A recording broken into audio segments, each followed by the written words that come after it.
श्री क्षेत्र रामतीर्थ पंचवटी नाशिक ते श्री क्षेत्र प्रगटेश्वर महादेव मंदिर भक्तिधाम अच्छावणी गुजरात महाशिवरात्री पर्वानिमित्त निघालेल्या कावड यात्रा व पालखीचे वणी येथे शिवभक्तांनी हर हर महादेव व ओम नमः शिवायांच्या मंत्रघोषात जोरदार स्वागत केले।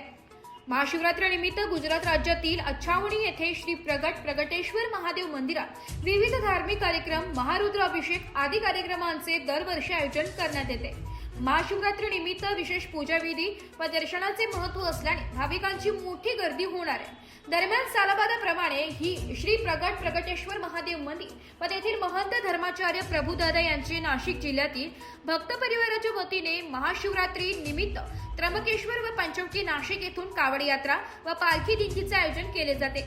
दिनांक 7 फेब्रुवारी रोजी श्री क्षेत्र सर्व तीर्थ टाके तसेच त्र्यंबकेश्वर येथून तर 8 तारखेस पंचवटी नाशिक येथून गंगा गोदावरीचे जल घेऊन कावड यात्री कपालेश्वराचे दर्शन घेऊन श्री प्रगटेश्वर महादेव मंदिर अच्छावणी गुजरातकडे प्रस्थान केले।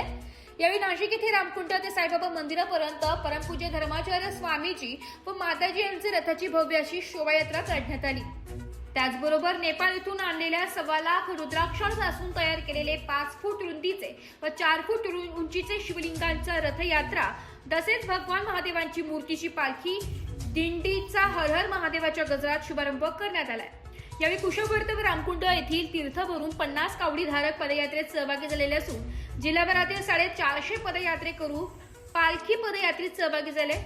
7 दिवसांच्या पायी पालखी सोहळ्यात पहिला मुक्काम पिंपळनेर येथील झाल्यानंतर वणी येथे सायंकाळी पदयात्रेकरूंसह रथाचे वणी येथे भव्य दिव्य स्वागत करण्यात आले। वणी येथे आरके खानवे, कृष्णा मातेरे, पांडुरंग मातेरे, दीपक दिघे, स्वप्नील चंदात्रे आदी भाविकांनी स्वागत केले। वणी येथे आजच्या मुक्कामानंतर पालखी दिंडीने पुढील मुक्कामस्थळ असलेल्या हरण टेकडी येथे प्रस्थान केले। त्यानंतर भोरमाळ व अच्छावणी कडे प्रस्थान करेल। एस मराठी न्यूज साठी तालुका प्रतिनिधी सौरभ पाटोळे, वणी।